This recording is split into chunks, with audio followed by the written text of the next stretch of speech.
الحمدللہ رب العالمین ونصلی علی رسولہ الکریم وعلی آلہ وصحبہ واہل بیتہ الاجمعین۔ سبحان اللہ، اہل نسبت اور اہل عقیدت کا پرجور اور بھرپور میں خیر مقدم کرتا ہوں۔ سبحان اللہ،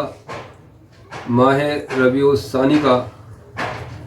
اور حضور غوث اعظم دستگیر کا مبارک مہینہ رواں دواں ہے، اور اسی مہینے میں، اسی ماہ مبارک میں سیدی سرکار حضور شیخ عبدالقادر جیلانی قطب ربانی، حضور غوث سمدانی، حضرت میرا پیران پیر روشن ضمیر کی 11ویں شریف کا اہتمام اہل سنت والجماعت کے درمیان جاری و ساری ہونے والا ہے۔ اسی ماہ کی 11ویں شب کے مبارک کچھ ورد و وظائف بھی صوفیہ کرام سے منقول ہیں، جس میں ایک صلاۃ الغوثیہ کے نام سے مشہور ہے۔ صلاۃ الغوثیہ ایک بہت ہی مبارک اور بہت ہی پرتاثیر اللہ رب العزت کی بارگاہ میں وسیلہ کا کام کرتی ہے، اور اس کی برکت سے جن کے بگڑے ہوئے کام ہوتے ہیں وہ سنور جاتے ہیں، اور صلاۃ الغوثیہ کی برکت سے اللہ تبارک و تعالی مومنوں کو، ٹوٹے ہوئے دلوں کو اور بے چین اور پریشان مجبور لوگوں کی مدد فرماتا ہے۔ صلاۃ الغوثیہ کیا ہے؟ صلاۃ الغوثیہ اللہ تبارک و تعالیٰ کی بارگاہ میں حضور سیدی شیخ عبدالقادر جیلانی قطب ربانی کا ایک وسیلہ ہے،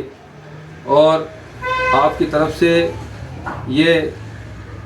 التجام ہے کہ امت محمدیہ کو صلاۃ الغوثیہ کی تلقین فرمائی، اور اس کی برکت سے، اس کی فیضان سے، اس کی روحانیت سے لوگوں کو بہت فائدہ پہنچایا۔ حضور غوث اعظم دستگیر رحمۃ اللہ علیہ کا قول ہے کہ جس نے مجھ کو اللہ تبارک و تعالیٰ کی بارگاہ میں وسیلہ بنایا، اور میرے وسیلے سے جو کچھ بھی اللہ سے طلب کیا میں اس کا ضامن ہوں، اور اللہ تبارک و تعالیٰ سے میں اس کو دلا کر رہوں گا۔ الحمدللہ، سبحان اللہ۔ صلاۃ الغوثیہ کا طریقہ یہ ہے کہ رات کو بعد نماز عشاء یا پھر بعد نماز تہجد کے 2 رکعت نماز صلاۃ الغوثیہ کی نیت سے۔ اب یہ لفظ صلاۃ الغوثیہ اس لیے کہ یہ عرف عام میں صلاۃ الغوثیہ ہے، مگر اس کو صلاۃ نفل ہی کہا جاتا ہے، یعنی کہ یہ اللہ تبارک و تعالیٰ کی بارگاہ میں، جس کو صلاۃ الحاجات بھی کہا گیا ہے، اور اللہ تبارک و تعالیٰ اس کی برکت سے خوب حضور غوث اعظم دستگیر کے وسیلے سے خوب نوازتا ہے، اور لوگوں کی، بندوں کی اللہ تبارک و تعالیٰ ضروریات اور ان کی مرادیں پوری کرتا ہے۔ صلاۃ الغوثیہ کا طریقہ ملاحظہ فرمائیے کہ صلاۃ الغوثیہ میں 2 رکعت نماز نفل کی نیت باندھی جاتی ہے قضاء حاجات کی، اور 2 رکعت نماز کے بعد پہلی رکعت میں بعد الحمد شریف کے 11 مرتبہ سورہ اخلاص، اور پھر دوسری رکعت میں بھی 11 مرتبہ سورہ اخلاص کو پڑھا جاتا ہے، اور پھر 11 قدم حضور غوث اعظم دستگیر کے روضہ مبارک پر چل کر کے یہ دعا مانگی جاتی ہے کہ یا اللہ، مجھے میرا جو مقصد ہے، میری جو پریشانی ہے، میری جو بیماری ہے، اس بیماری کو، اس پریشانی کو، اس مقصد کو آپ کا کوئی بھی نیک اور جائز مقصد ہو تو اس کے لیے آپ حضور غوث اعظم دستگیر کی بارگاہ کی طرف متوجہ ہو کر کے، اور حضور غوث اعظم دستگیر قطب ربانی شیخ عبدالقادر جیلانی کو اللہ تبارک و تعالیٰ کی بارگاہ میں وسیلہ بنا کر کے اللہ سے کل خلوص اور اطمینان قلب اور دل سے دعا فرمائیے۔ انشاءاللہ تبارک و تعالیٰ، اللہ نے چاہا تو اس وقت اللہ آپ کو ضرور اپنی مراد میں کامیابی عطا فرمائے گا۔ جب آپ صلاۃ الغوثیہ پڑھ چکے ہو، یعنی 2 رکعت نماز نفل ادا کر چکے ہو، اور آپ جب وسیلہ غوثیہ بھی دے چکے ہو اللہ کی بارگاہ میں،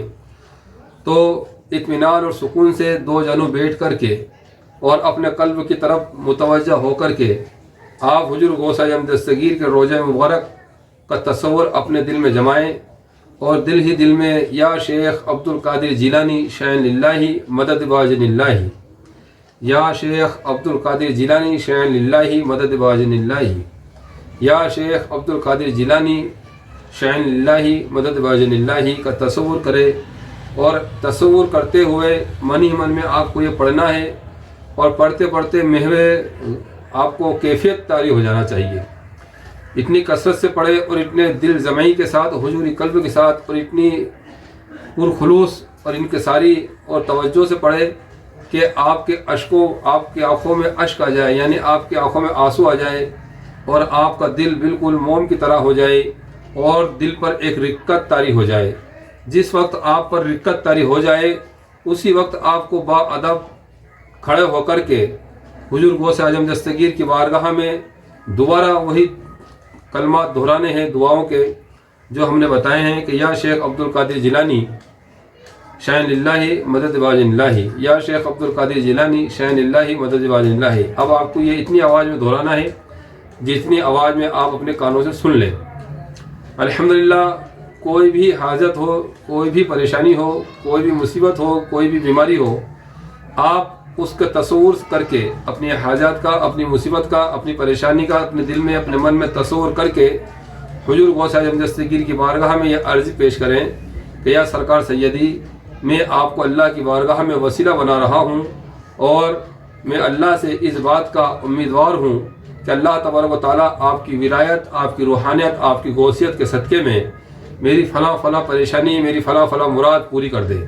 الحمدللہ، اس کے بعد جب آپ یہ کلمات دہرا چکے، اطمینان سے بیٹھ جائیں، اور کوئی بھی شیرنی یا خرما یا دودھ یا حلوہ بنا کر کے تیار رکھیں، اور خوشبو جلائیں۔ خوشبو میں لوان یا اگربتی کچھ بھی آپ لے سکتے ہیں، اور اپنے کپڑے پر بھی آپ کو عطر لگانا ہے، اور پھر فاتحہ پڑھ کے، اور بچوں میں کم سے کم 11 بچے ہو، زیادہ سے زیادہ کوئی تعداد نہیں، بچوں میں تقسیم کر دیں۔ چاہے تو آپ صبح دوسرے دن تقسیم کریں، چاہے تو گھر میں ہی تقسیم کر دیں۔ اللہ تبارک و تعالیٰ کی بارگاہ میں بھی درخواست کرتا ہوں کہ اللہ تبارک و تعالیٰ ان کو جو یہ عمل کریں گے، اللہ تبارک و تعالیٰ ان کو یہ کامیابی کامران عطا فرمائیں۔ حضور غوث اعظم دستگیر ولیان کے سرتاج ہیں اور امام الاولیاء کہلاتے ہیں۔ ماشاءاللہ، غوثیت سے بڑھ کر ولایت میں اور کوئی مقام نہیں ہے، اور ماشاءاللہ آپ کو تو ویسے بھی غوثیت کبریٰ حاصل ہے، اور ولایت کے آپ دھنی ہیں، اور حضور مولا علی مشکل کشا کرم اللہ وجہ الکریم میں کی بارگاہ سے آپ کو براہ راست آپ کے قلب مبارک سے غوثیت کا فیض حاصل ہوا ہے، اور ہم سب پر اللہ تبارک و تعالیٰ حضور غوث اعظم دستگیر کے توسل سے صدقے میں ہم سب پر رحم فرمائے، اور تمام سلاسل طریقت پر آپ کا فیض دائم قائم فرمائے۔ آمین بجاہ النبی الامین۔ السلام علیکم ورحمۃ اللہ وبرکاتہ۔